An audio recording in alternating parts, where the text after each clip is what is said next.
So let us take this problem. We're asked here to find the length of arc of the curve given by this equation, y minus 1 squared equals minus of x minus 2. Squared in y, linear in x, this is a parabola. So minus x, it opens to the left, and what is the vertex? So if you equate x minus 2 is 0, what is x?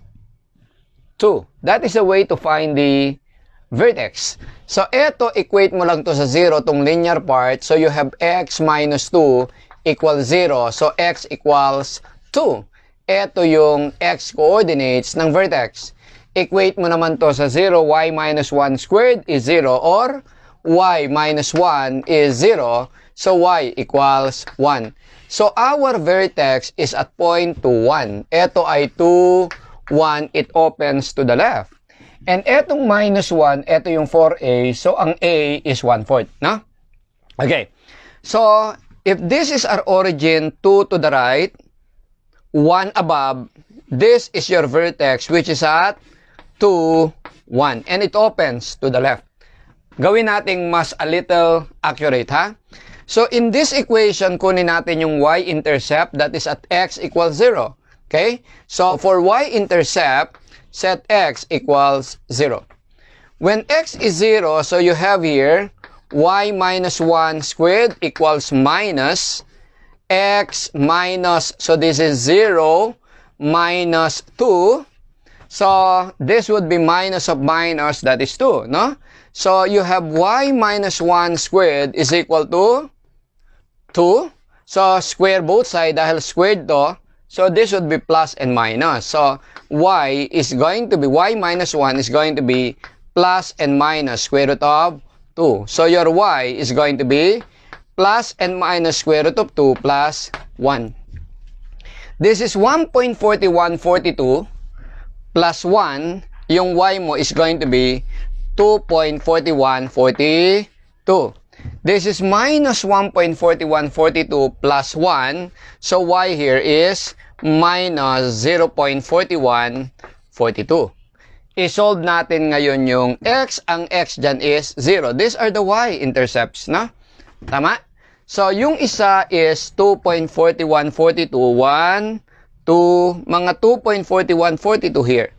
Yung isa minus 0.4142, it is something like this one, no? Mga nandito. So, ibig sabihin, ito yung ating parabola, no? This is our parabola. Okay? Ang kailangan natin, yung length ng arc in the first quadrant. This is the first quadrant. First, second, third, fourth. So, ang hinahanap, ito. Correct? So, etong point na to, x is 0, y is 2.4142. What about this one? This is the x-intercept. For x-intercept, y is 0. So, kung yung y naman ang isi-0 natin, this is 0 minus 1 squared equals minus x minus 2. I substituted in the equation of the parabola. So, this is minus 1 squared, 1, equals minus of x minus minus plus 2. Lipat natin dito, your x is going to be 2 minus 1. So, this is x is 1. So, etong point na to, this is 0.1, y is 0. We want to find the length of this. To find the length of this, diba, we just take a differential arc length ds. So, sabi natin, yung ds by formula is going to be, we derive it, square root of 1 plus dy dx quantity squared multiplied by dx. Pag nag-math error, pagpalitin lang natin, eto maging dx dy, eto dy. Kung ano yung nasa baba nito, yun yung integrand variable, no? Okay. So, ang gawin natin dito, solve natin yung dy dx of the curve. Tawagin natin tong equation 1. Okay? So, our equation is y minus 1 squared equals, ipasok ko na lang to, ha, minus x plus 2. I-differentiate natin to ngayon. So, you'll have derivative of this para sa dy dx. So, you'll have here what? 2y minus 1 to the 1, no? Mababawasan ng isa to. Derivative inside, derivative of y is dy dx minus derivative of 1, 0. Is equal to minus x, derivative of x, that is 1. Tama? Okay? Plus derivative of 2, that is 0. Hindi ko na isusulat. So, from this equation, you can see that our dy dx is going to be equal to, ito, 1 over 2y minus 1. Okay? This dy dx is in terms of y, but look, this is dx, kailangan natin siya in terms of x. Correct? Kasi naka-dx to, dapat ay naka-x. Ang dy dx, ito. So, ang kailangan natin, dy dx squared. So, our dy dx quantity squared is 1 squared, 2 squared, and y minus 1 squared. But we know y minus 1 squared. That is minus x plus 2. Tama? So, in terms of x, this is 4 minus x plus 2. So, ang gawin natin ngayon, ipasok natin to dito. Your ds, substitute to equation 1. So, when we substitute to equation 1, our ds, therefore, is going to be the square root of 1 plus dy dx squared, ito, 1 over 4 minus x plus 2 multiplied by dx. So, therefore, this is ds all in terms of x, ready for integration. We integrate both sides, integral of ds, that is s. This is dx, all must be x, including the limits. Ang x natin is x leftmost to x rightmost. For this one, ang x leftmost, ito. Ang x rightmost, ito. Kaso may problema yan, di ba? Dito pa lang makikita mo ng problema. Okay? Ito yung x leftmost. Paano to? Putol. So, ibig sabihin, you will have to do 2 integrations. Isa para dito, isa para dito. Naintindihan? Tignan lang muna natin to. Pag yan ay tinignan mo, ito ay from x is 0 to x is equal to 2. Kuha? Pagka inintegrate mo to, ang kakalabasan nito, math error. Kuha nyo? Ulitin ko, ang kakalabasan nito, math error. Okay? So, dahil nag-math error, palitan natin. No? So, ang gawin natin in terms of dy, hindi in terms of dx. No? Paki-absorb nyo lang muna din, palitan natin. Ha? Okay, sige. Ulitin ko, pag eto nag-math error, baligtarin nyo lang yung dx, saka yung dy. Paki-kopya muna. So, dahil nag-math error, baligtarin natin tong definition natin. Imbis na dy dx, gawin nating dx dy squared. So, nasa ilalim yung dy. So, eto magiging dy. Na? So, ang kailangan natin this time is dx dy in terms of y. Kung yung dy dx squared is 1 over 4, y minus 1 squared, remember, we need it in terms of y, not in terms of x. So, hindi natin kailangan to. So, therefore, from here, our dx dy quantity squared, baligtad nito. It would be 4y minus 1 squared. So, malinaw-linaw na, no? So, kanina pa lang, kitang-kita na magkakaproblema. Bakit? Sa limits pa lang na from x is 0 to x is 2, makikita natin, hindi nakasama to. Correct? Pero ngayon, pagmasdan nyo. So, substituting this to this equation, our ds is going to be the square root of 1 plus this in terms of y, but dx dy squared is 4 y minus 1 squared multiplied by dy. Kuha? Naka-dy ngayon to. Everything is in terms of y. We are ready to integrate. Integral of ds, that is s. This is dy, everything is y, including the limits. Pag ito dy, lahat y. Pag ito dx, lahat dapat, pati limits, x. Okay. Ang y, vertical. Kaya ang limit niyan mula lowest to y highest. For this arc, kitang-kita. Ang y lowest dito is 0. Ang y highest dito is 2.4142. So, sakop yung buo. Hindi kailangang mahati. Tama? So, it would be from y equals 0 to y is 2.4142. Kuha? So, you integrate this. So, you'll get here s equals 4.041 linear units. Naintindihan? So, pag hindi makuha sa dy dx, tirahin ang dx dy, You follow? Klaro? Sige, paki-absorb. Okay, let's have this one.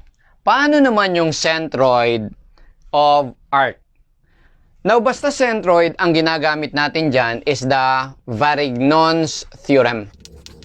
So, the Varignon's theorem is based on the concept that the moment of the whole equals sum of the moments of the parts.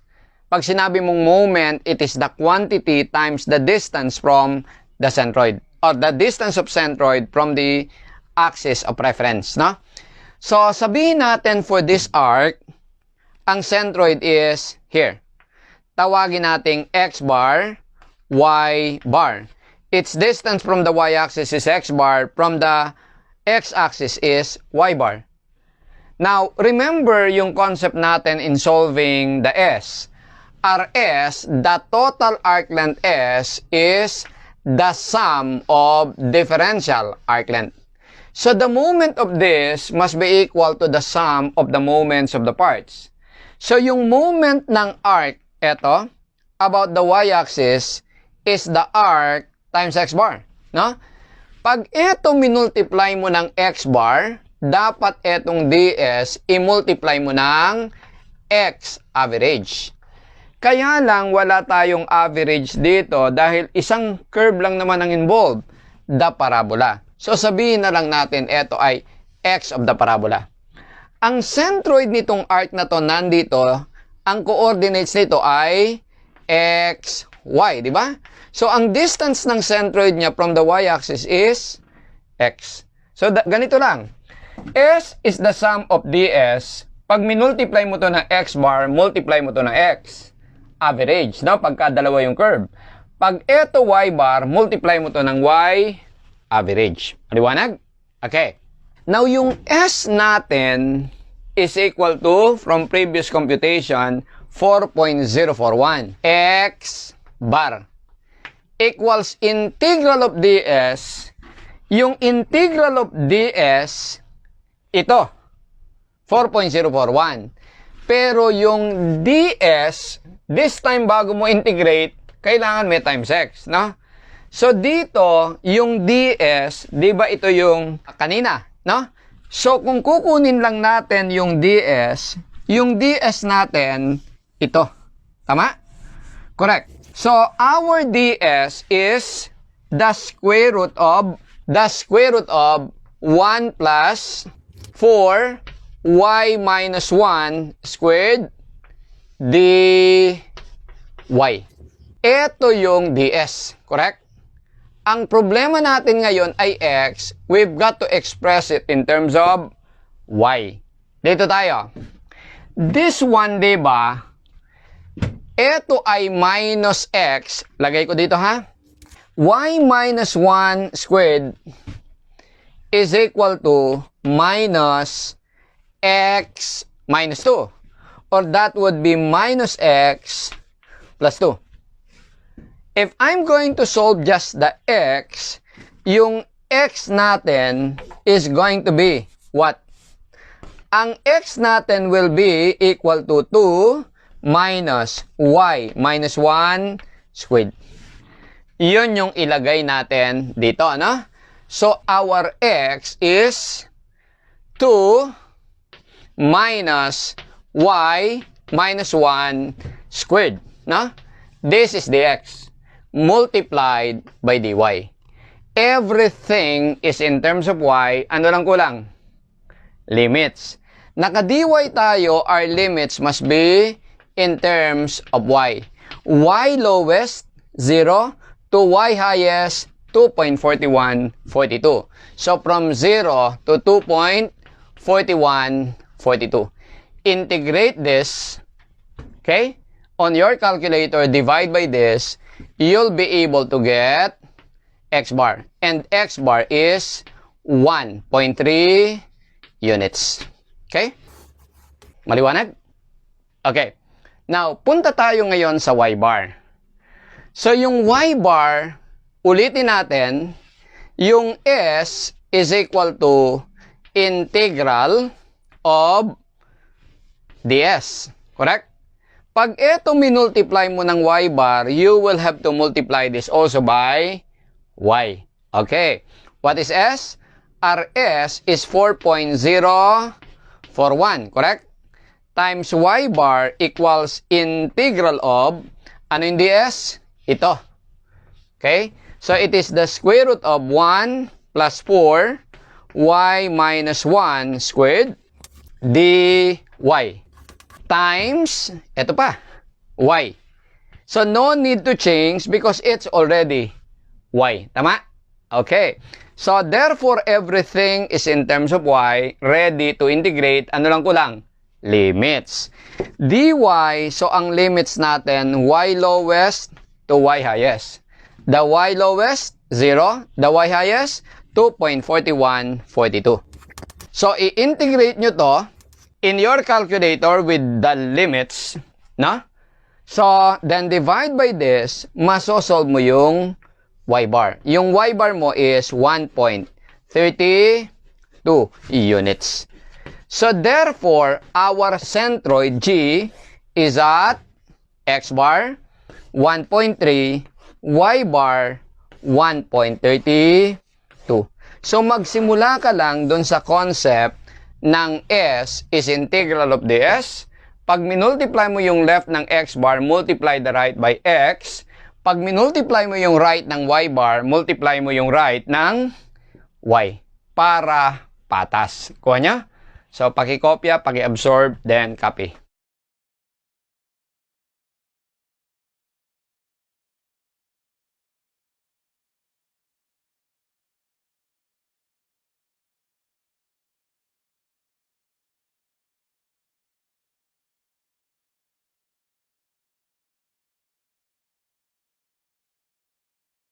What about this one? So, for area of surface of revolution, basta may inikot, tandaan nyo si Papus or si Papa, no? Ang magaling magpaikot.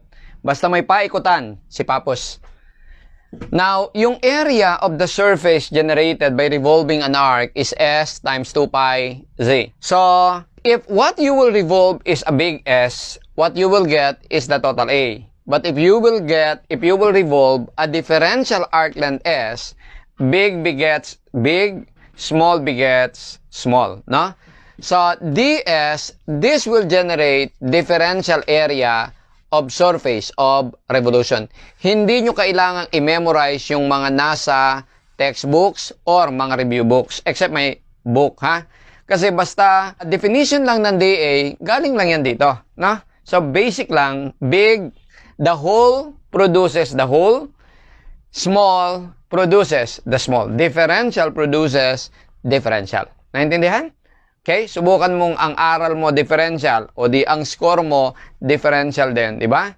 So, gawin natin ito. We are to compute the area of the surface generated by revolving the arc of this parabola about, in the first quadrant, about the y-axis. I-drawing muna natin itong parabola na to. Notice that this is minus y. So, the parabola opens downward. Kunin natin yung ating vertex. Equate this to 0. x squared equals 0. So x is 0. This is the x coordinates of the vertex.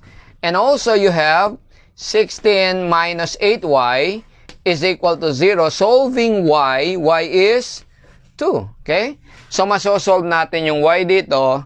Y is 2. So, ito yung vertex natin, 0, 2.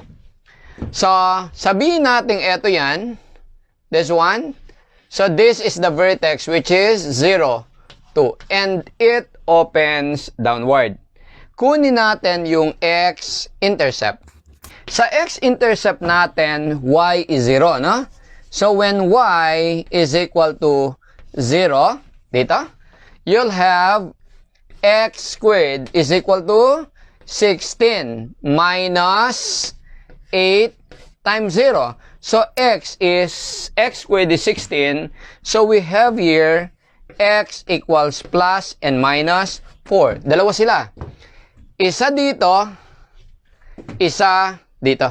Pero ang sabi, first quadrant. Dito lang.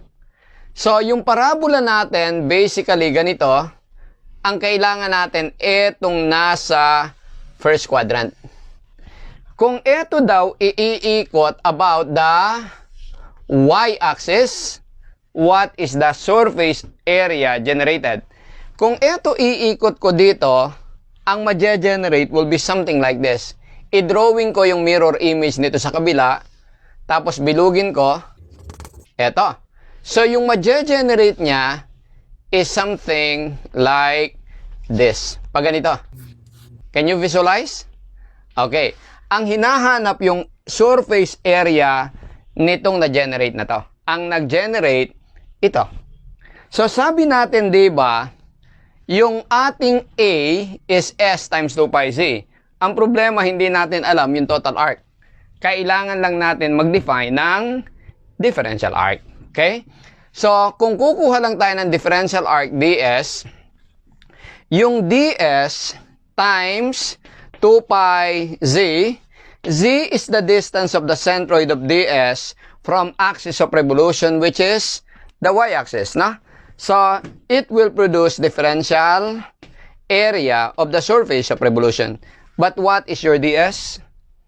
Your ds is going to be equal to the square root of 1 plus dy dx quantity squared. Pag ito over dx, this is dx. Kuha niya? So, kunin natin yung dy dx ng curve. Yung curve natin is x squared is equal to 16 minus 8y. Let us solve our dx. Derivative ng x squared, 2x, dx of x, that's dx over dx, that's 1, right? Okay. So, is equal to derivative of 16, 0, minus 8, ddx of y, this is dy, dx. So, solving dy dx here, our dy dx is going to be equal to 2x over minus 8, so minus x over 4. Correct? So, kung ito ay squared, we square this, so this is going to be x squared over 16. Which, if we substitute here, your differential area, your dA of the surface of revolution is going to be equal to what? ds, ito, the square root of 1 plus dy dx squared, that's x squared over 16 multiplied by dx. No? So, this is multiplied by dx, yan yung ds, times 2 pi z. Okay? So, lagay ko lang dito yung 2 pi, ha? 2 pi z. Ano yung z? Z is the perpendicular distance of the centroid of ds from the axis of revolution. Ang centroid nitong ds, ito yung ds eh. Ito. And that is a point on this curve that is x, y. Ang distance ng centroid niya from the y-axis, the axis of revolution, ito. But this is simply horizontal. So that is change in horizontal is x right minus x left. Ano yung x dito? X ng curve. Ano yung x dito? 0. So z here is simply the x of the curve. Okay? So therefore this is multiplied by 2 pi z. Our z is x. Everything is in terms of x. We can integrate. So integrating both sides, integral of derivative, antiderivative, we will be able to get area of the surface of revolution. So ang kulang na lang, limits. This is dx, the limits must also be x. Kapag ka y, ang limit y. Pagka dx, ang limits x. X leftmost to x rightmost. For this curve or arc, ang x leftmost dito, 0. Ang x rightmost dito, ano yung x-intercept? Ang x-intercept plus minus 4. So this is 4, 0. Ito, minus 4, 0. Pero, hindi kasali to. Kasi ito lang eh. So, from x leftmost 0 to x rightmost 4. So, this is from 0 to 4. So, you integrate this times 2 pi. That's the area of the surface of revolution. And what you will get here will be 9.75 square units. S times 2 pi z is the area of surface of revolution. Pag yung S, ds, what you'll get is dA. Integrate dA, you'll get the area of surface of revolution. Kopya.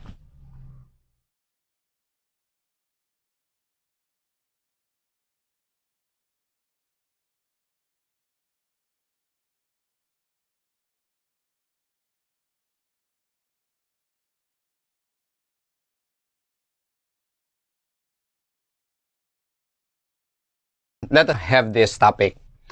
For area bounded by curves, ang pinaka-principle lang, basic din lang. The integral of dx is what? X. So, integral of dA is A, right? Bakit? Simple. Integral is inverse derivative. Integral of derivative, antiderivative, they cancel each other out. Parang square root and squared. Inverse sign and sign. Contra. So, they cancel each other out. Okay. So, ang pinaka-technique lang, mag-define ka ng differential area, tapos, integrate, you'll get the area. And let me illustrate the example. Find the area bounded by the curve y squared equals 4x and the line y plus 2x is 12. There are two curves, parabola and line. Let us first solve the points of intersection. So, the points of intersection will be used for two purposes. One is for plotting purposes. The other is for limits. So, let us solve them simultaneously, no? So, we have here y squared equals 4x. So, isubstitute natin yung x dito or isubstitute natin yung y dito. Anyway, kahit ano, pwede, no? So, we have here yung ating y squared. Ilipat ko na lang to dito, minus 4x is equal to 0. Ito is y plus 2x equals 12. Alisin ko na lang dito yung x by multiplying this by 2, then I will add, no? Para mawala yung x. So, I have here y squared plus 2y minus 4x plus 4x cancelled. 0 plus 2 times 12, this is 24. So, we will have here y squared plus 2y minus 24 equals 0. Okay? So, kung ito, ifa-factor out mo, either you factor it out or gamitan mo ng quadratic equation sa calculator mo. Pag ginamitan mo ng quadratic equation sa calculator, it will give you y is equal to what? Ang makukuha mo will be 4 and y is equal to minus 6, na? Okay? Gamitan mo lang ng quadratic equation solver. So, knowing y, alam natin y plus 2x is 12. So we have here, sa equation na to, we have x is 12 minus y over 2, no? So x is 12 minus y, 12 minus y over 2. Okay? So 12 minus 4, 8 over 2, x is 4. So 12 minus 6, 18 over 2, x is 9. So therefore, your points of intersection are 4, 4, and 9 minus 6. So let me locate those 2 points. You have 4, 4, ito yun. And I have here this point, 9 minus 6. No? So this is 9 minus 6. The line and the parabola intersect at these 2 points. So let me connect them. This is my line. On the other hand, for the parabola, our parabola is y squared equals 4x. Ibalik ko dun sa dating form niya, ha? Ito. Y squared equals 4x. It opens towards the positive x. Right. 4x is 0. Ano yung x? 4x equals 0. Ano yung x? 0. Y squared equals 0. Ano yung y? 0. Diba? Okay? So, sulat ko lang dito ha para hindi kayo mawala. So, I have here 4x equals 0. So, x equals 0. And yung y squared equals 0. So, y is 0. So, for the parabola y squared is equal to 4x, yung vertex is at 0, 0. And ulitin ko, this opens towards the positive x. Ito yon, yung 0, 0, it opens to the right, intersecting the line at these 2 different points. Ito siya. Okay? Hinahanap sa atin itong area na to, bounded by the parabola and by the line. Ulitin ko ang technique. You've got to define the differential area. So let us take first a differential strip. Now let me ask you, the 2 curves are parabola in line. Ano ang position ng parabola relative to the line or line relative to the parabola? Is one above the other or is one right of the other? Right of the other. The line is right of the parabola. Kung ito right, ito left. Meaning, from one curve to the other curve, left to right, that's horizontal, right? So, the correct stripping will be horizontal strips. Pag ganun. So, each of this strip has an area equal to differential area. Tama? So, what we will do is we will just get a differential strip representative. Let me take one representative. Ito. Now, this one is a very, very small change in vertical. So, this is dy. Pero this one is a change in x, pero hindi dx. Kasi hindi naman ito maliit. So, pagka horizontal, change in x, it's x right minus x left. Ang right curve natin line, ang left curve natin parabola. So, ibig sabihin, ito is this one. X of the right curve. Dito ko lagay ha. This is x of the right curve, which is line, minus x of the left curve, which is parabola. Okay? Lagyan ko dito ng n, ha? Para baka malito kayo x left, no? X line. X at the right, line, minus x at the left, parabola. Okay? So, I can now define my differential area. Our differential area, therefore, is equal to length, the area of this differential strip, length times thickness. It is equal to x of the line minus x of the parabola times the thickness dy. In as much as we are dealing with dy, everything must be expressed in terms of y. We have to express x line and xp in terms of y. Let's do that. As far as the parabola is concerned, y squared is 4x and I need x in terms of y. Your x here is going to be y squared over 4. As far as the line is concerned, the equation is y plus 2x is 12. Y plus 2x is 12. Your x, therefore, as a function of y is 12 minus y over 2. Kuha? I-substitute natin ito at ito dito. Your differential area, therefore, is going to be x of the line in terms of y. That is 12 minus, ito, 12 minus y over 2. Minus x of the parabola, that is y squared over 4 dy.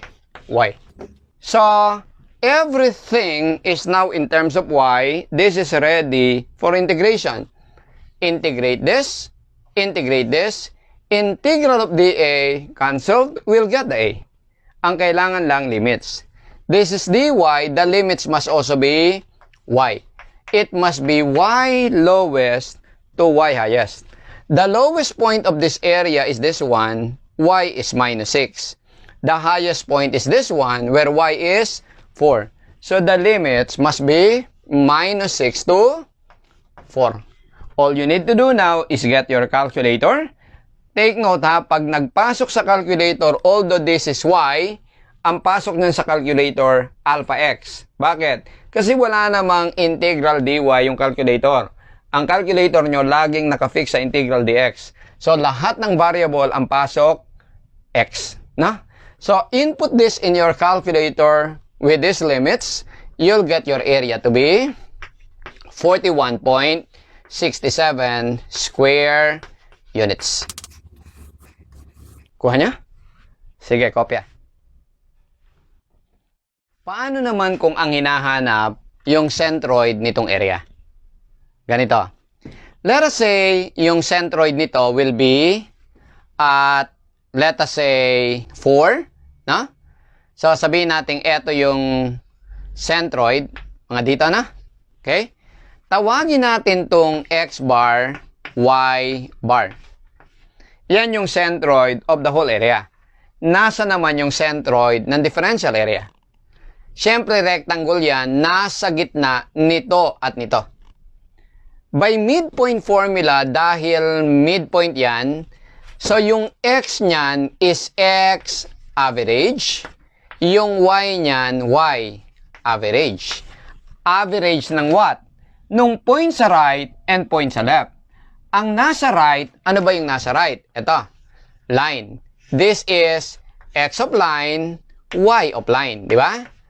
Ito, parabola, di ba? So, it would be x parabola, y parabola. Okay? Tama? Okay.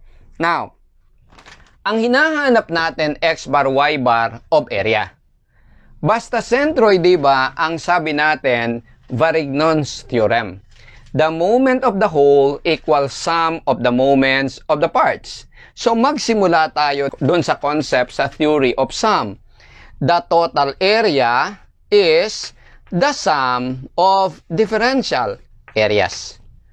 Pag ito minultiply mo ng x bar, you'll have to multiply this by x average. Naintindihan? Maliwanag. Okay. Now, ano yung area natin? Ang area natin ay 41.67. Ano naman yung differential area? Our differential area is area one step backwards. Your dA before you integrate is ito, right? So, let me write that. So, this would be 12 minus y over 2 minus y squared over 4. Correct? dy. No? So, times dy. So, multiplied by x average, we are dealing with dy. Ito, we're dealing with dy. This must be expressed in terms of y. Correct? So, let me do that. Okay? Ito yun. Yung ating x average is x of line plus x parabola over 2. This is x in terms of x. Kailangan ko in terms of y. What is x of line in terms of y? X of line is 12 minus y over 2. What is x parabola in terms of y? Y squared over 4 over 2. Tama? So, therefore, this is going to be in terms of y, your x average is 12. Pwede nating i-multiply ito ng 2, ito, para maging over 4, no? Or kung gusto mong wag mag-simplify, pwede na yan. Diba? Ito na yung mismong x average mo. Total, matalino naman yung calculator mo, diba? In terms of y, ito. Pero ano naman yung y average? Yung y average ay y ng line plus y ng parabola over 2. Ang y ng line dahil y na yan, y. Ang y ng parabola dahil y na yan, y. Y plus y, 2y over 2. Kaya ang y average, 2y over 2 or y. Wala ka nang babaguhin dahil y naman dati. Naintindihan? Okay. Now, ang binago mo lang yung x, dahil yung x, gagawin mong y. So, we need a formula. Pero pag ang y gagawin mong y, no need for formula. Dati ng y yun eh. Pag ang lalaki gagawin mong lalaki, walang formula. Pero pag ang lalaki gagawin mong mukhang babae, maraming formulation yan, ha? Okay, so dito tayo. So, kailangan mo ng x average in terms of y, ito yon. So, you will have here 12 minus y over 2 plus y squared over 4 all over 2. This is your x average. Tama? Maliwanag? So, this is ready for integration now. Ang kulang lang nito, limits. Naka-dy ka, so dapat ito, y. It would be y lowest minus 6 to y highest 4. So, minus 6 to 4. You integrate this, divide by 41.67, you compute. Ang makukuha mo dito is going to be, integrate mo. Pwede mo i-post ngayon, tapos gawin nyo sa calculator. But you will get here, x bar is 4. Maliwanag? Clear? Okay, pakikopya muna, ha? For y bar, parehas pa rin. Sabi natin yung total area equals sum or integral of differential area, right? When we multiply this by y bar, we've got to multiply this by y average. Kuha? But what is dA and A? A is 41.67 times y bar equals integral of differential area. Your differential area, as we said, is this one. Okay? Ito yun. dA is this one. It's 12 minus y over 2 minus y squared over 4 dy. This is your differential area, right? Times y average. Now, take note that we are dealing here with dy, so our y average must be expressed in terms of y. Dahil y na yan, so no need for formula. Y average is y line plus yp over 2 or y plus y over 2. That is y. Okay? So, this is simply y. So, all of this are in terms of y. Ano na lang kulang? Limits. Dahil this is dy, the limits must be y. Y is vertical, so y lowest to y highest. For this area, the y lowest is minus 6, the y highest is 4. So, this is from minus 6 to 4. Integrate this, divide by 41.67, you'll be able to get your y bar, and your y bar, if you compute this, will be negative 1. So, therefore, the centroid of the area is x bar, which is 4, and y bar, negative 1. So, this is the centroid. You follow? Maliwanag? Okay, you may copy.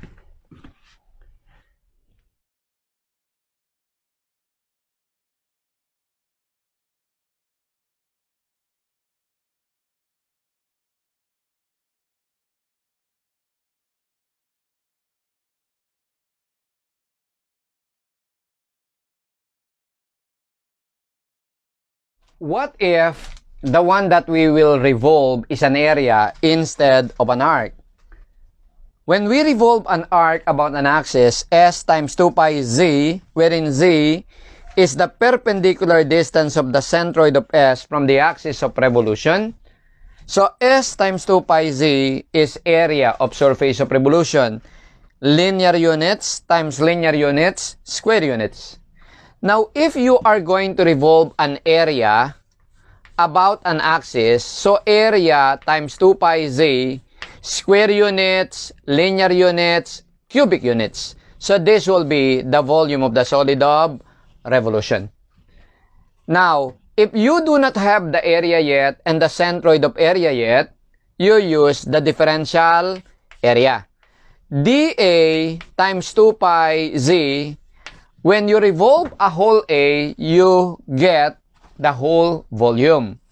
If you revolve a differential area, you get a differential volume of solid of revolution, wherein z is the perpendicular distance of centroid of dA, which is x average, y average, from the axis of revolution. Okay? So, this is what is known as the Pappus Theorem 2, or Pappus second proposition. Let us have this example to illustrate the concept. The area bounded by the curve y is cosine of x is 1, and the y-axis in the first quadrant is revolved about the x-axis. Find the volume that is generated. Basta may pinaikot, tandaan nyo, si Papa, no? S times 2 pi z, area times 2 pi z, volume. So, let me first plot this curve. Y is cosine of x. Now, in this curve, when x is equal to 0, your y is cosine of 0. And this is equal to 1. When x is equal to 1, your cosine of 1, that is your y, is 1.543. Okay? So, when x is 0, y is 1. When x is 1, y is 1.543. Ito. Okay? Lagyan ko yung coordination point, 1 and 1.543. Now, ito ngayon yung curve. Ang sabi, the area bounded by this curve, ulitin ko, yung equation ng curve is what? Y is cosine of x. Ito ngayon yung x equals 1, no? Ito yung y-axis. Lagyan ko ng equation to, ha? This is x equals 1. Ito yung y-axis. Ito yung area bounded in the first quadrant. Ngayon, etong area na to will be revolved about this x-axis. Find the volume. Okay? Para bigyan lang kayo ng idea anong itsura ng volume, ganito. Drawing lang ako ng mas maliit ng konti, ha? Mas maliit ng malaki pala, no? Pag ganon. So, pag inikot mo yan dito, i-drawing lang natin yung mirror image dito, pag ganon.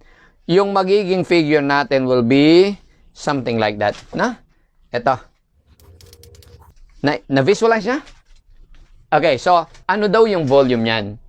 Dahil may pinaikot, ang volume natin is going to be, according to Pappus, area times 2 pi z. Ang problema, hindi natin alam yung area nito. Pag sosolvin pa natin, hahaba yung solusyon natin. So, diretso na lang tayo sa differential area. Pag ang pinaikot natin ay dA, ang ma-generate natin dV. Para when we integrate, we will get the volume of solid of revolution. So, let us define dA. Yung DA is area of differential strip. Ito yung area. Pagka ginawa nating horizontal, magkakaproblema tayo kasi dito y-axis, dito itong line na to. Okay? Pero pag dito, iba naman. Yung curve na to, tapos dito, mag-iiba. Ang tama dito, vertical. Pag vertical, itong curve na to, saka itong x-axis, lahat sila pa ganun, di ba? So, ang nasa taas, ang boundary mo, top curve, ito. Bottom curve is the x-axis. Okay? So, ito yung mga differential strips. Ulitin ko ha. This is from top to bottom. Ito yung top curve. This one.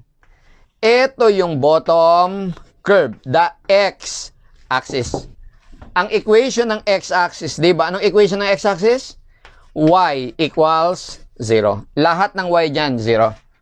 So, kung kukuha ko ng differential strip, ito, sample lang ba? Ito, this one. Ang centroid nito, this one, okay?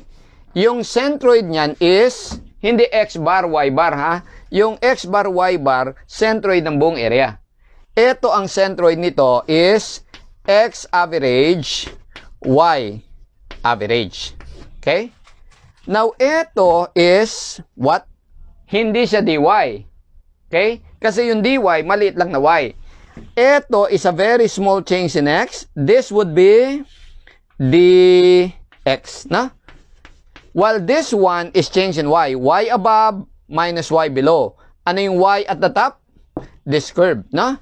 So, this would be y of the curve minus y below. Ano yung y dito? 0. Or this one will be y of the curve. Okay? So that our differential volume of solid of revolution is dA. Ano yung dA? Area nito. Length times thickness. Ano yung length? Y of curve. No? Multiplied by dx. Take note, naka-dx tayo. Everything must be expressed in terms of x. Ha? Okay? Multiplied by 2 pi z. Ano yung z? Perpendicular distance of centroid of dA from axis of revolution, which is the x-axis. Mula dito hanggang dito. Mula dito hanggang dito. Ito yung ating z. Dahil vertical to, change in y. Y above minus y below. Ano yung y dito? Y average. Ano yung y dito? 0. So, yung z natin is going to be y average minus 0. You get it? Maliwanag. Okay. So, let us express z in terms of y. So, it is y average minus 0. It's y average. You get it? Ano yung average? Ito, di ba? Ang x average is x ng top curve. Ito, x ng curve plus, ano yung nasa bottom? Ano yung other boundary? X ng x-axis over 2. Naka-dx tayo. Lahat yan express mo in terms of x. X ng curve in terms of x is x. X ng x-axis in terms of x is x. Okay, walang formulang kailangan. X na yan eh. So, x plus x over 2, this is x.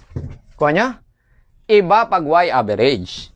Yung y average is y of the curve plus y ng x-axis. Ano ba yung y ng x-axis? Eh di 0, no? Pero lagay ko lang dito ha. Y ng x-axis over 2. But y ng x-axis is 0. Kaya ito is simply y of the curve over 2. Ito yan, no? Tama? Y of the curve. Ito y curve, right? So, 1/2 of that, y of the curve. Okay? Lagay ko lang muna dito, ha? So, ito is y of curve times dx times 2 pi.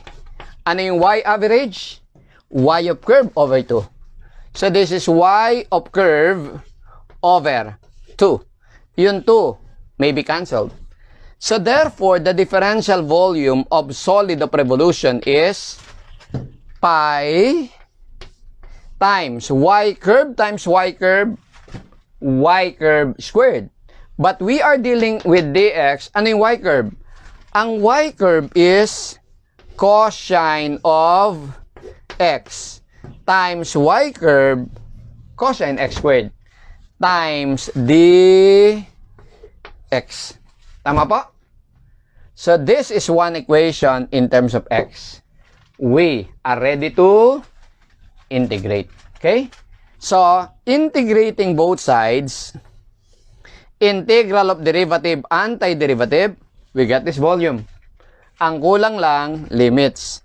Naka-dx tayo, so the limits must also be x. X leftmost to x rightmost. Ang leftmost natin ito, anong x dito? Y-axis, 0. Ang rightmost natin is ito, anong x dito? 1, no? So, input mo lang sa calculator mo to, limit 0 to 1 times pi. You'll get the volume of the solid of revolution. Paki-integrate and solve the value. And you will get here 4.42 cubic units. Maliwanag? Is this clear? Okay. Paano yung susunod na question? We're asked to find the centroid of this volume. Linitan ko lang dito ha. So dahil it is formed by revolving it about the x-axis, ang centroid natural nandito.